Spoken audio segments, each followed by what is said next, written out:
우리가 옛날에 불렀던 복음성가 가운데 보면 이런 찬양이 있습니다. 아마 들으시면 기억이 나실 텐데 한번 같이 한번 불러보겠습니다.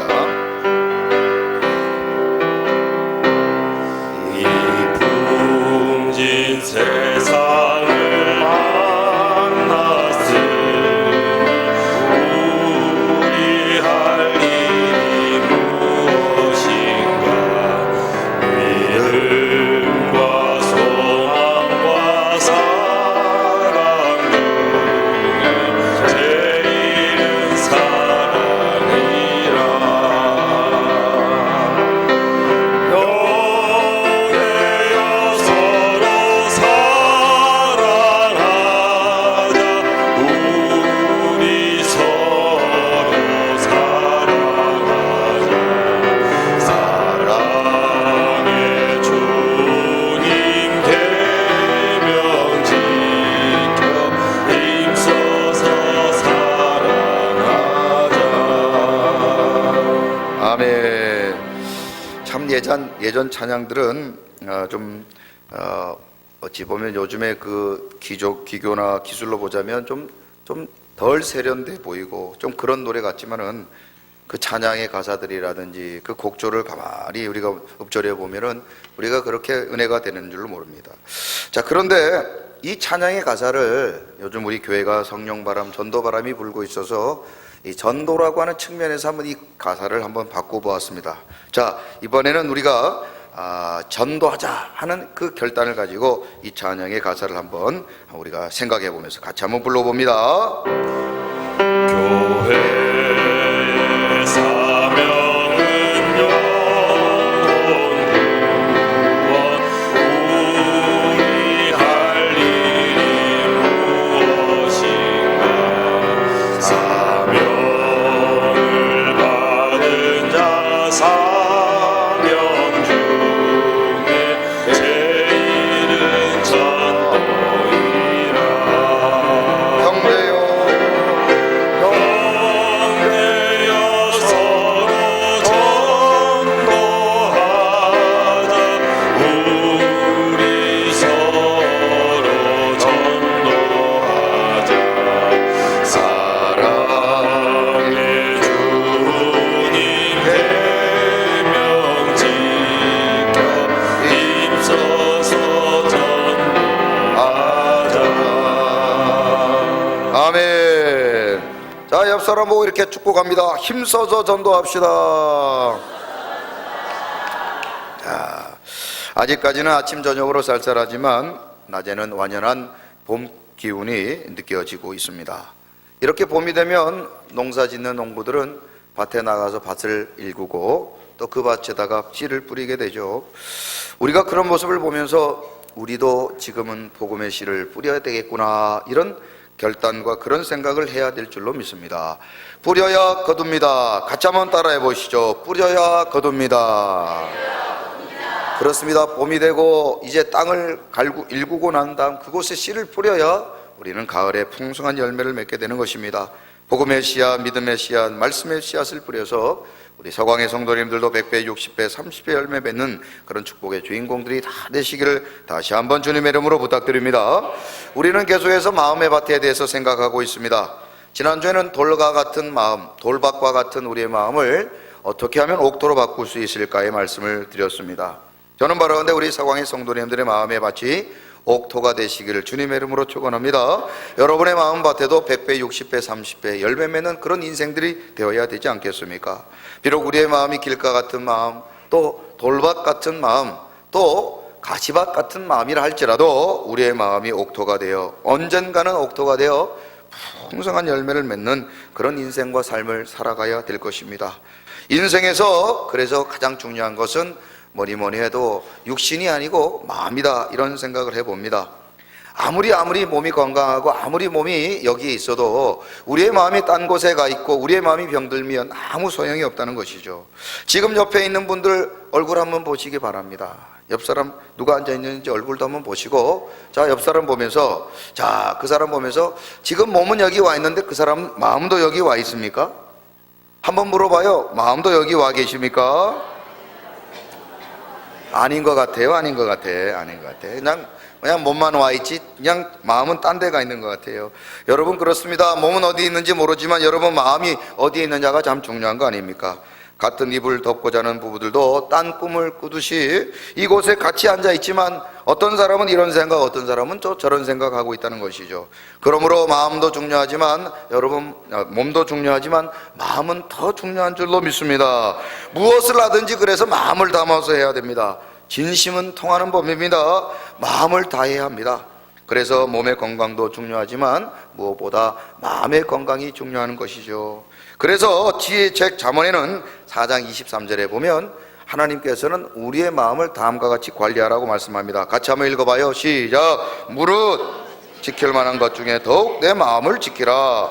생명의 근원이 이에서 남이니라. 아멘. 그렇습니다. 오늘도 여러분들 우리의 육신을 관리하기 하는 것도 중요하지만 우리의 마음을 지키고 우리의 마음을 관리하는 것 무엇보다 중요하다는 사실을 기억하시기 바랍니다.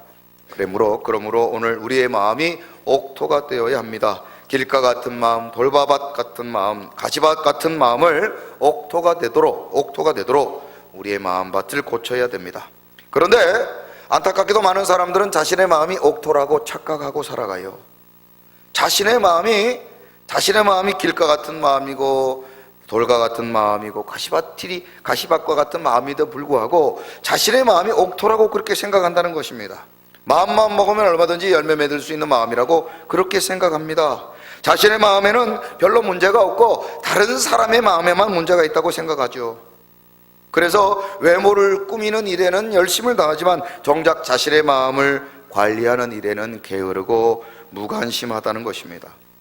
그래서 사람들은 겉사람은 아름답지만 속사람이 아름답지 못한 사람이 얼마나 많습니까? 하나님의 사람은 그러면 안 됩니다.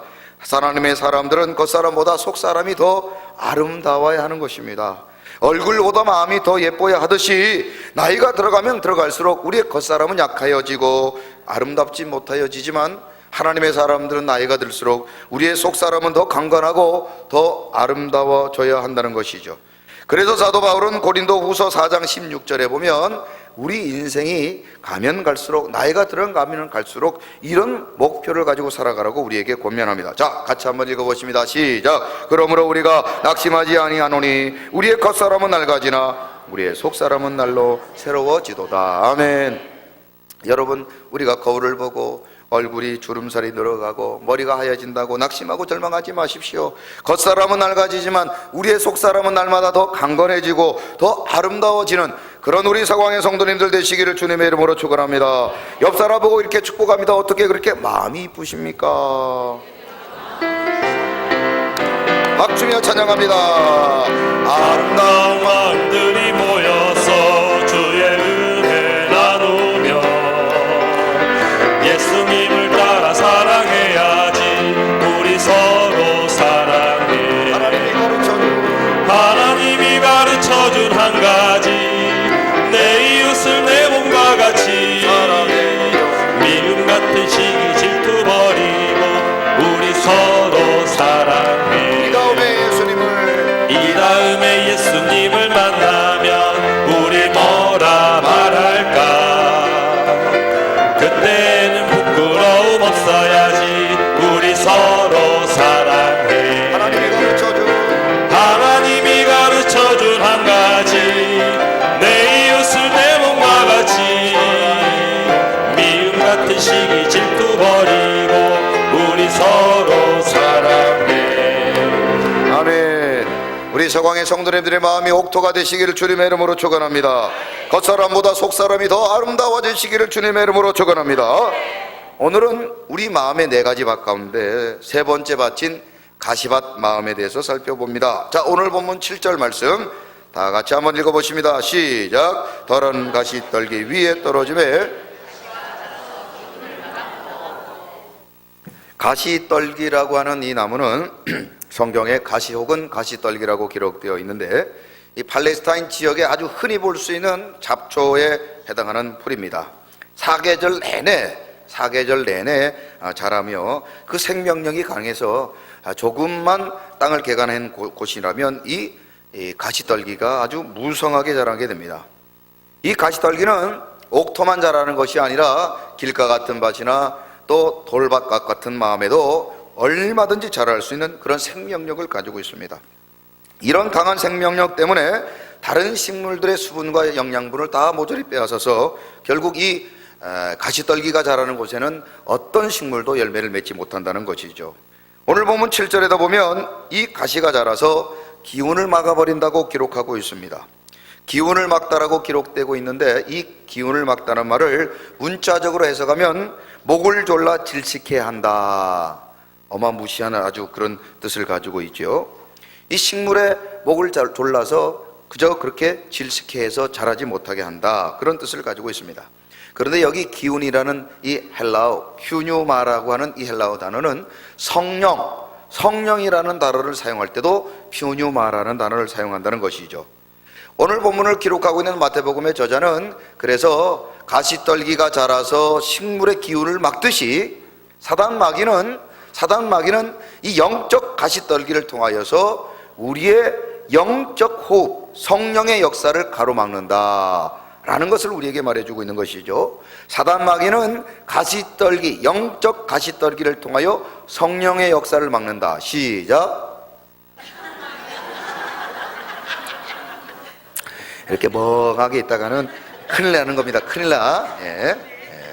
이렇게 가만히 있는 사람들을 사단이 와서 건드려요. 정신을 바짝 차리시기 바랍니다. 다시 말씀드리지만 제가 강원도 살았을 때 제 친구 이름이 김정신이라니까요.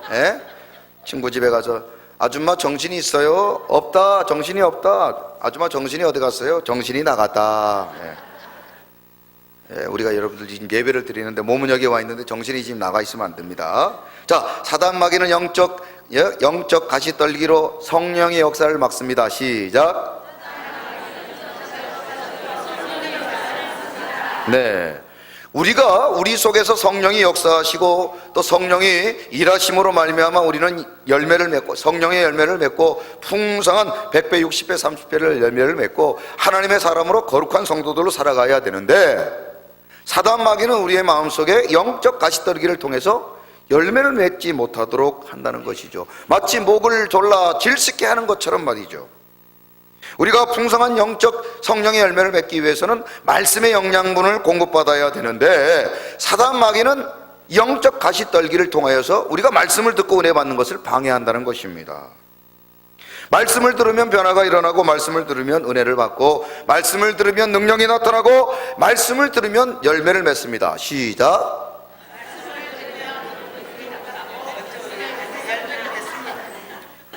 말씀을 들으면 변화가 나타나고 말씀을 들으면 은혜를 받고 말씀을 들으면 능력이 나타나고 말씀을 들으면 열매를 맺습니다. 시작.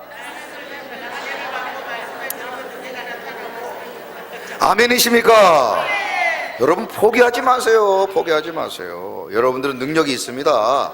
이 정도는 여러분은 뭐 책 한 권도 외우시는 분들이 뭐 이거 가지고 여러분 벌써 주눅 들 필요 없어요. 결론은 뭡니까? 말씀은 능력이 있습니다. 할렐루야. 아무튼 우리가 말씀을 들으면 우리 속에 말씀이 뿌리 내리면 놀라운 역사와 기적이 일어나는데 이런 기적과 역사를 사단 마귀가 놔둬요, 안 놔둬요? 안 놔둬요, 안 놔둬요. 그냥 우리가 은혜 받도록 사단 마귀가 그냥 놔두지 않는다는 것입니다. 어떻게 하든 사단 마귀는 방해한다는 겁니다. 사단 마귀가 우리가 말씀을 듣고 은혜 받는 일을 방해한다는 거예요. 그렇다면 사단 마귀가 사용하는 이 가시떨기, 영적 가시떨기의 실체를 알아야 될 것 아니겠습니까? 우리가 눈에 보이는 이 사진에 보고 있는 가시떨기가 있으면 그냥 뽑아버린다든지 제초제를 주면 되겠지만은 사단 마귀가 사용하는 가시떨기는 우리가 이렇게 눈에 보는 가시떨기처럼 뽑을 수 있거나 제초제를 뿌려서 죽일 수 있는 것이 아니라는 것이죠. 사단 마귀가 사용하는 이 가시떨기는 보통 악하고 독한 것이 아닙니다. 그래서 이 실체를 알아야 될 뿐 아니라 이것을 알고 이것을 대비해야 됩니다. 우리가 성경을 연구하면 이런 영적인 의미를 찾기 위해서 성경을 막 연구를 하고 또 살펴봐야 되는데 참 감사하게도 마태복음 13장에서는 예수님께서 이 영적 가시떨기가 우리가 뭔지 잘 모를까 봐 친절하게도 다음과 같이 오늘 마태복음 13장 22절에 그 영적 가시떨기에 대한 실체를 우리에게 설명을 해주십니다. 자, 같이 한번 읽어보십니다. 시작. 가시떨기에 뿌려졌다는 것은 말씀을 들으나 세상의 염려와 재물의 유혹에 말씀이 막혀 결실하지 못하는 것이다. 할렐루야. 자, 영적 가시떨리기가 무엇이라고 되어 있습니까? 세상의 염려와 재물의 유혹. 자, 사단 마귀가 사용하는, 그래서 우리로 하여금 말씀의 열매를 맺지 못하게 하는 이 독한 가시떨기가 두 가지인데, 그것이 뭐라고 되어 있습니까? 세상의 염려와 재물의 유혹이다. 사단 마귀는 이 두 가지 가시떨기를 이용해서 우리의 말씀이 떨어져서 우리 마음속에 열매를 맺지 못하도록 방해한다는 것입니다. 사단 마귀는 가시떨기인 이 세상의 염려와 재물의 유혹으로 우리의 영적 성령의 역사를 가로막고 우리 마음속에 말씀이 뿌리 내리지 못하도록, 은혜 받지 못하도록 끊임없이 방해하고 있다는 것이죠. 그래서 아무리 말씀이 떨어지고 은혜를 받아도 마치 목을 조르듯이 세상의 염려와 재물의 유혹이 우리의 말씀을 가로막아 결국에는 열매 맺지 못하고 말라 죽고 만다는 것이죠.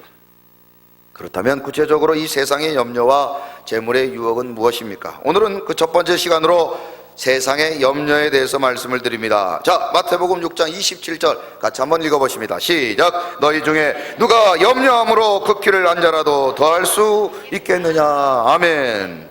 염려는 말씀을 잘하지 못하게 합니다. 시작.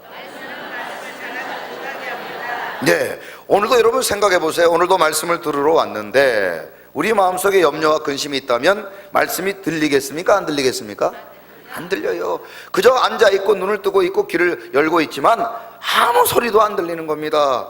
세상의 염려, 물질의 염려, 가정의 염려, 자녀의 염려, 세상의 염려, 말할 수 없는 이런 염려들이 우리 마음속을 가득 차고 가로막고 있으면은 아무리 말씀을 드려도 그 말씀을 그저 소리에 지나지 않는 것이죠. 여러분, 그런데 과연 이 염려가 우리에게 유익하냐 하는 것입니다. 염려가 과연 우리에게 필요하냐 하는 것입니다. 요즘 아이들 키우는 엄마들 보면은 아이들을 키를 키우기 위해서 아주 별의별 방법을 다 사용합니다. 좋은 것 다 먹이고 병원에 데리고 다니고 또 심지어는요, 서울에서 우리 자녀들의 키를 키우기 위해서 중력을 거스리는 운동 들어보셨습니까, 여러분? 혹시 키 때문에 고민하는 분들은 집에 가서 이걸 한번 해보시기 바랍니다. 중력을 거스리는 운동. 물구나무 서기. 물구나무를 서서 1시간, 2시간씩 애들을 세워놓는 거예요. 그래가지고 피가 거꾸로 설어가지고 그냥 키가 크기 전에 애들을 잡겠어요. 그런 중력을 거스리는 운동을 통해서 애를 키우기도 하고, 또 심지어는요, 저 강남에는 아예 키를 키운다고 수술을 한다는 거예요. 수술을. 무릎 이 관절에 이 뼈를 인위적으로 부러뜨려서 그 속에다가 인공의 관절을 넣어서 애들을 키운다는 거예요. 여러분, 강남에 살지 않은 거 감사하게 생각하시기 바랍니다. 강남에 살다가는 전부 다 병원에 들어가가지고 지금 뼈를 빼가지고 거기다 뭘 끼워야 하는 그런 상황이 되는데, 여러분 여수에 사시는 것을 감사하게 생각하시기 바랍니다. 그런데 이 전문가들이 자녀들의 키를 키우기 위해서 가장 효과적인 방법 4가지를 소개하고 있는데요, 여러분 기록하시기 바랍니다. 첫째, 잘 재우고, 두 번째, 잘 먹이고, 세 번째, 스트레스 주지 말고, 네 번째, 마음껏 뛰어놀게 해라. 이건 또 아면은 조금 그렇고, 그냥 애들 마음대로, 맨 마음대로 살게 해주면 어떻게 된다는 겁니까? 키가 큰다는 거예요. 쉽게 말하면 우리가 애들을 키 키워보려고 염려하고 걱정하고 근심한다고 해서 애들이 키가 크는 것이 아니라는 겁니다. 애들은 애들처럼 키울 때 키가 크게 돼 있습니다. 아니, 좀 키가 작으면 어떻습니까? 저는요, 개인적으로 180이 조금 안 되거든요. 그런데 지금까지 키 때문에 손해본 적 한 번도 없습니다. 한 번도 없어요. 제가 180이 조금 안 된다니까요. 조금 안 돼요. 키 때문에 손해본 적 없어요. 여러분, 혹시 키 때문에 손해본 분이 있으면 손 한번 들어보세요. 있어도 이 시간에 손 들고는 아무도 없을 건도 알고 제가 그렇게 물어봤는데, 여러분, 키 큰 거, 키 작은 거 별로 그렇게 우리 인생에 큰 도움이 안 됩니다. 여러분, 아니, 도움이 된다 할지라도 여러분, 솔직히 키를 키우기 위해서 염려한다고 키가 커집니까? 염려하면 염려할수록 키가 더 쪼그라들면 쪼그라들지, 여러분 염려한다고 키가 커지는 것 아닙니다.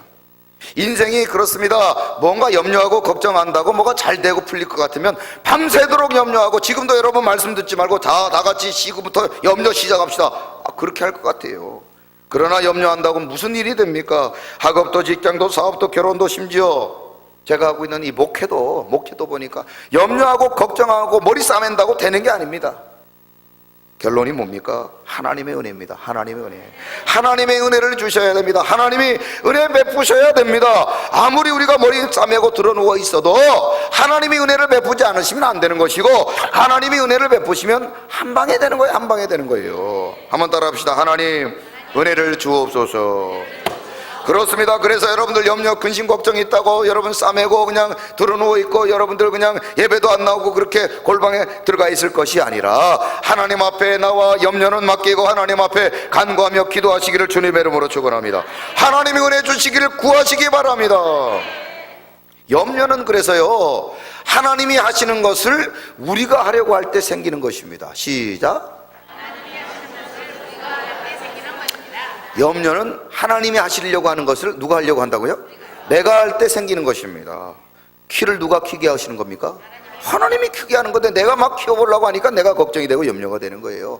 건강의 문제, 물질의 문제, 가정의 문제, 남편 아내의 문제, 자녀의 문제, 모든 것 누구의 손에 달려 있습니까? 하나님의 손에 달려 있는데 내가 그것 해보려고, 내가 어떻게 해보려고 하다 보니까 염려, 근심이 되는 것이죠. 그래서 염려는 여러분 충격을 받으시기 바랍니다. 염려는 교만한 자가 하는 것입니다. 염려는 누가 하는 거라고요? 교만한 사람이 하는 거예요. 하나님이 하는 일을 자기가 하려고 하는 사람, 그런 사람이 교만한 사람이죠. 하나님의 일은 하나님께로 맡기시기 바랍니다. 우리는 그저 기다리고 인내하고 감사하고 찬양하면 되는 겁니다. 우리가 자꾸 하나님의 일을 하려고 하니까 염려가 되는 거예요. 염려는 교만한 사람이 하는 겁니다. 염려는 무익한 것입니다. 염려는 믿음을 역행하는 것입니다. 그러므로 누가복음 21장 34절에 염려는 다음과 같은 위험한 요소가 있다고 다음과 같이 말합니다. 같이 한번 읽어봐요. 시작. 너희는 스스로 조심하라. 그렇지 않으면 방탕함과 술취함과 생활의 염려로 마음이 둔하여지고 뜻밖의 그날이 덫과 같이 너희에게 이 말이라. 이 말세에 나타나는 악한 죄들에 대한 열거를 속에서 그 악한 죄들, 방탕함, 술취함, 이런 악한 죄를 열거하면서 그 중에 무엇도 소개하고 있어요? 염려. 무엇을 먹을까, 무엇을 마실까, 우리 남편, 우리 자식들, 경제적인 문제, 사업의 문제, 건강의 문제, 이런 것들을 염려하는 이 모든 것들도 그런 말세에 나타나는 악한 죄들과 동일한 선상에 두고 있다는 것이죠. 그것이 우리에게 덫이 되고 결국 우리로 하여금 믿음의 진보를 가로막게 되고 성령의 역사를 가로막게 된다는 것입니다. 그러므로 우리 사광의 성도님들은 우리의 마음속에서 이 염려를 버리고 오직 하나님께 모든 것을 맡기시는 믿음의 성도님들 되시기를 주님의 이름으로 축원합니다. 제2차 세계대전 당시에 미국에서 전쟁에 참전하여 죽었던 이 청년들의 숫자만, 30세 미만의 청년들의 숫자만 30만 명이 넘는다고 해요. 어마어마한 청년들이 죽음을 당했습니다. 그런데 이 전쟁에서 나가 죽은 30만 명보다 더 많은 사람이 죽었는데 100만 명이라는 사람이 미국 내에서 죽게 되었는데, 그들이 왜 죽었는가? 염려와 불안과 근심이라고 하는 이 심장병에 걸려 100만 명이 죽었다는 거예요. 전쟁에 나가서 총과 포탄에 죽은 사람이 30만 명인데 염려, 근심 때문에 죽은 사람이 100만 명이라는 겁니다. 이게 이 마음의 병이 얼마나 무서운지를 우리에게 보여주는 것이죠. 여러분, 개들은 아주 그 감각이 뛰어납니다. 이 개들은 아주 소리나 또 이 후각이나 이 촉각이나 아주 작은 미동에도 아주 예민한 반응을 보이는데, 여러분, 우리 교회 이 서광이가 제가 밤늦게 이렇게 교회를 들어오게 되면 여러분, 깜깜한데도 불구하고 제 차 소리를 알고는 그냥 다리를 버쩍 들고 아이고 목사님 오셨습니까? 이렇게 막 인사를 해요. 예? 세상에 말입니다. 예? 세상. 교회가 이렇게 그냥 얼마나 청각이 빠른, 아주 예민한지 그냥 여러분 차소리도 다 구분하고 우리 성도들 차소리하고 남의 차소리를 구분을 잘합니다. 그래서 그냥 엉뚱한 차들이 올라오면은 막 걔가 그냥 좋은 말 할 때 가라고 막 지저대고, 우리 교회 성도님들하고 보면 어서 오시라고 막 그렇게 짖고, 저는 다 그렇게 구별해서 들리는데 여러분도 그렇게 들리죠? 예. 그런데 이 개들이 얼마나 감각이 뛰어난 감각을 가지고 있느냐면은 우리 마음 속에 말입니다. 불안과 염려가 있는 사람들은 이 특별한 진동이 있는데 이 진동을 느끼게 돼서 개들도 그렇게 불안한 마음을 가진 사람들이 오면은 짖게 된다는 거예요. 그러니까 마음에 평안이 있고 기쁨이 있는 사람들이 그 개 옆으로 가면 가만히 있는데 개가 그냥 꼬리를 그냥 흔들고 있는데 막 마음에 염려나 근심 있는 사람들이 가까이 가면 개가 막 으르렁대고 짖는다는 겁니다. 예배가 끝나고 다 서광이 앞에 가서 한번 검사를 받아보고 집으로 돌아가시기 바랍니다. 노만 빈센트 필이라고 하는 심리학자 박사는 사람들이 걱정하고 불안해한 것 가운데 40%는 이미 지나간 것, 50%는 아직 오지도 않은 것, 이런 것들을 염려한다는 겁니다. 그럼 우리 인생이 90%나 지나가고 또 오지도 않은 것, 아무 쓸모없는 것 때문에 염려하고 걱정한다는 겁니다. 여러분, 솔직히 우리가 지금 염려하고 걱정하고 있는 것 종이에 한번 적어보세요. 과연 그것이 무슨 의미가 있고 그것이 과연 무슨 염려에서 도움이 되는지 한번 보시기 바랍니다. 아무런 우리의 삶에 도움되지 않는 것 가지고 지나간 것과 오지도 않을 것들 때문에 염려하고 걱정하는 거예요. 어떤 분들은 지구 멸망 때문에 염려하고 걱정해서 잠을 못 자는 사람들이 있습니다. 지구가 멸망하면 어떡하나? 이 석유가 다 떨어지면 어떡하나? 물이 다 떨어지면 어떡하나? 예? 공기가 다 그냥 떨어지면 어떡하나? 태양이 그냥 지구로 가까이 오면 어떡하나? 그냥 너무 영화를 많이 봐가지고 그런 걱정으로 그냥 잠을 못 주무시는 분들이 많습니다. 그렇다고 지금 주무시지는 말고 집에 가서 주무시기 바랍니다. 사람에게는 누구나 다 염려나 걱정이 있죠. 그러나 그런 염려와 걱정들이 과연 정말 쓸모 있을까? 과연 우리에게 필요할까? 영국의 유명한 테니스 선수였던 짐 길버트라는 사람이 있었는데, 이 사람이 5살 때 엄마를 따라 치과 병원을 갔는데 엄마가 치과에서 치료를 받다가 그만 심장마비로 돌아가시고 말았습니다. 아들은 엄마가 치과에서 심장마비로 돌아가시는 모습을 보고 큰 충격을 받았어요. 그때 이후로부터 이 짐 길버트라는 사람은 이 치과 병원에 대한 두려움이 생겼습니다. 아무리 막 이빨이 아파도 치과를 안 가려고 그래요. 치과를 안 가려고 그래요. 나중에 이 사람이 성공하여 유명한 테니스 선수가 되었을 때도 이 치통이 생겼는데도 불구하고 치과를 가야 되는데 그 두려움 때문에 가지를 못합니다. 그래서 어쩔 수 없이 이 치과 의사를 자신의 집으로 불러다가 기계를 가져와서 집에서 치료를 받도록 예약을 하고는 이 의사가 집으로 오고 그 기계를 가져다가 이제 그 기계에 누워서 치과 치료 기계를 갖다 댔는데 그 짐 길버트라는 사람이 집에서 그만 심장마비로 죽고 말았습니다.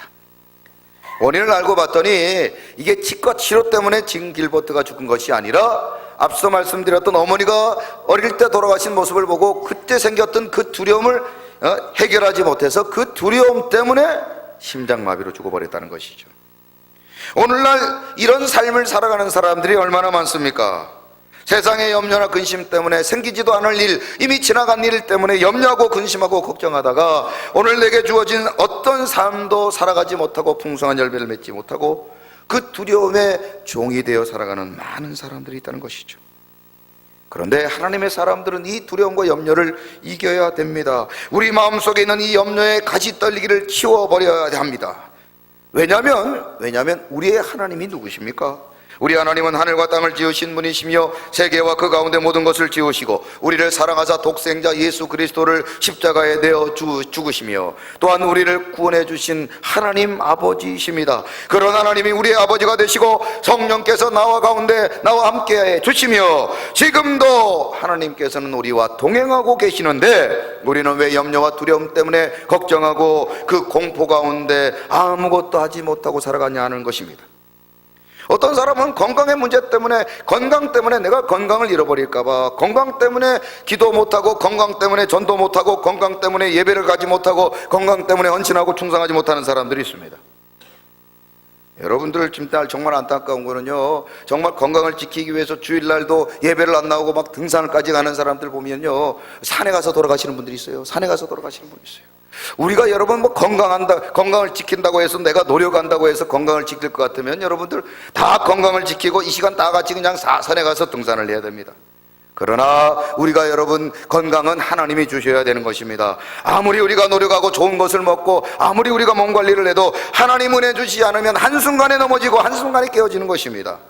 이 눈에 아무 증거 안 보이고 우리 귀에 아무 소리 안 들리고 우리 손에 잡힐 것 없다 할지라도 하나님이 나와 함께 하면 우리는 승리하게 되고 반드시 하나님께서 복 주시는 축복의 주인공이 될 줄로 믿습니다. 로마서 8장 28절 같이 한번 읽어봅니다. 시작. 우리가 알거니와 하나님을 사랑하는 자 곧 그의 뜻대로 부르심을 입은 자들에게는 모든 것이 합력하여 선을 이루느니라. 아멘. 우리 옆 사람 보고 축복합니다. 모든 것이 합력하여 선을 이룹니다. 여러분 아멘이십니까?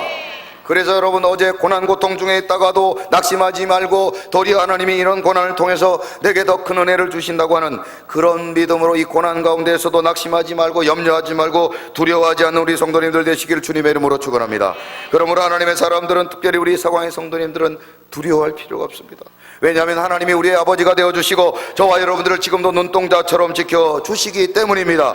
신명기 31장 8절입니다 시작. 그리하면 여호와 그가 내 앞에서 가시며 너와 함께 하사 너를 떠나지 아니하시며 버리지 아니하시리니 너는 두려워하지 말라, 놀라지 말라. 아멘. 하나님이 우리 앞서 가신다고 약속해 주셨습니다. 하나님이 우리의 하나님이 되어주신다고, 우리의 아버지가 되어주신다고 약속해 주셨습니다. 그러므로 이 모든 염려의 가시떨기를 다 제거해버리고 날마다 하나님이 주시는 평안과 기쁨으로 승리하시기를 주님의 이름으로 축원합니다. 루마니아 공산주의 체제 아래에 있던 범브렌트 목사님이라는 분이 계셨는데, 이 목사님이 참으로 복음을 위해 살다가 감옥에 잡혔어요. 감옥에 갇혔는데 이 목사님이 감옥에 있는 동안 성경을 쭉 십독을 하게 되는데, 성경을 읽다 보니까 염려하지 말라, 두려워하지 말라 이런 말씀이 계속 나오더라는 거예요. 그래서 시간도 남길래 성경을 읽으면서 과연 두려워하지 말라, 염려하지 말라가 몇 번이나 나올까 이렇게 성경을 넘겨봤더니 몇 번 나왔을까요? 많이 나왔죠? 몇 번 나왔을까요? 365번째. 365번. 몇 번요? 1년은 12달 365세. 이런 노래 있죠? 모르십니까? 고무줄 하면서, 그렇게 고무줄 하면 그냥 가위로 확 잘라버리고 그랬잖아요. 그죠? 1년은 12달 365일. 여러분, 성경에서 두려워하지 말라, 염려하지 말라를 365번, 이게 우연인 것 같습니까? 저는 그렇게 생각하지 않습니다. 우리가 1년 365일 매일 매 순간 염려하고 걱정하지만 하나님이 우리 아버지가 되어주시기 때문에 아무것도 염려하지 말라, 매일 매 순간 내가 너와 함께 주시리라. 그 약속의 말씀 때문에 365번이 기록된 것 아니겠습니까? 하나님은 우리의 아버지가 되어주셨습니다. 그러므로 우리는 아무것도 염려하지 말고 모든 것을 주님 앞에 맡기시고 주님이 주시는 평안으로 승리하시기를 주님의 이름으로 축원합니다. 말씀을 들을 때마다 염려하지 말고 걱정하지 말고 하나님이 주시는 평안으로 그 말씀에 아멘하여 말씀의 아름다운 복을 받아 누리는 축복의 주인공 다 되시기를 주님의 이름으로 축원합니다. 베드로전서 5장 7절입니다 시작. 너희 염려를 다 주께 맡기라, 이는 그가 너희를 돕으심이라. 아멘. 하나님이 우리 아버지이신데 왜 걱정합니까? 왜 근심합니까? 우리 모든 서광의 성도님들은 염려의 가시 떨기를 버리고 100배 60배 30배 열매 맺는 축복의 주인공 되시기를 주님의 이름으로 축원합니다. 옛날에 우리 할머니들이 참 가난할 때는요, 5일장이 되면은 그냥 머리에 그냥 보따리를 어마어마하게 막 들고 말입니다. 시장에 나가서 하루 종일 그 보따리에 있는 것들을 팔아서 우리 자식들 학교 보내고 우리 자식들 먹이고 했던 그런 우리 어머니들이 계시죠.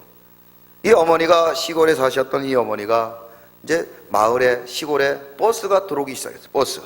버스를 막 처음 이제 타기 시작할 때, 처음 이제 막 버스가 왔을 때니까 이 버스를 잘 탈 줄도 모르는데, 이제 이 할머니가 머리에 어마어마한 이 보자기를 들고는 버스를 탔어요. 그리고는 이제 돈을 내고 이제 버스를 tas는데 이 할머니가 보자기를 내려놓지 않고 계속 머리 이고 있는 거예요. 그래서 우리 운전사 선생님이 말씀하십니다. 아니 할머니, 보자기를 그 보따리를 내려놓으세요. 무거운데 왜 들고 계십니까? 그러니까 할머니가 하신 말씀이, 아휴, 내가 버스 탄 것도 미안한데 이게 보따리까지 내려놓으면 어떡하냐고. 보따리는 내가 들고 있을 테니까 그냥 가자고. 운전사가 뭐라고 말합니까? 할머니, 버스를 타셨으면 보따리는 내려놔도 됩니다. 여러분 옆 사람에게 이렇게 말해봐요. 버스를 탔으면 보따리는 내려놔도 됩니다. 뭔 말인지 모르시죠 지금? 우리가 예수를 믿었으면, 구원의 열차에 올라탔으면 보따리는 내려놔도 되는 줄로 믿습니다. 염려, 근심, 걱정에 보따리는 내려놓고 여행을 즐기시기 바랍니다. 하나님의 자녀로서 하나님이 주시는 자녀의 권세와 권능을 누리시기 바랍니다. 하나님의 자녀로서 하나님이 주시는 복을 받아 누리고 기뻐하고 즐거워하시기 바랍니다. 왜 염려의 근심의 보따리를 아직도 들고 계십니까? 다시 한번 축배봐요. 보따리 내려놓읍시다. 우리 서강의 모든 성도님들은 예수 믿고 이제는 하나님이 주시는 평안으로 염려, 근심, 걱정의 보따리는 다 내려놓으시고 하나님이 주시는 평안으로 남은 생에 하나님의 거룩한 자녀로 살아가시기를 주님의 이름으로 축원합니다. 박수로 찬양합니다. 이눈에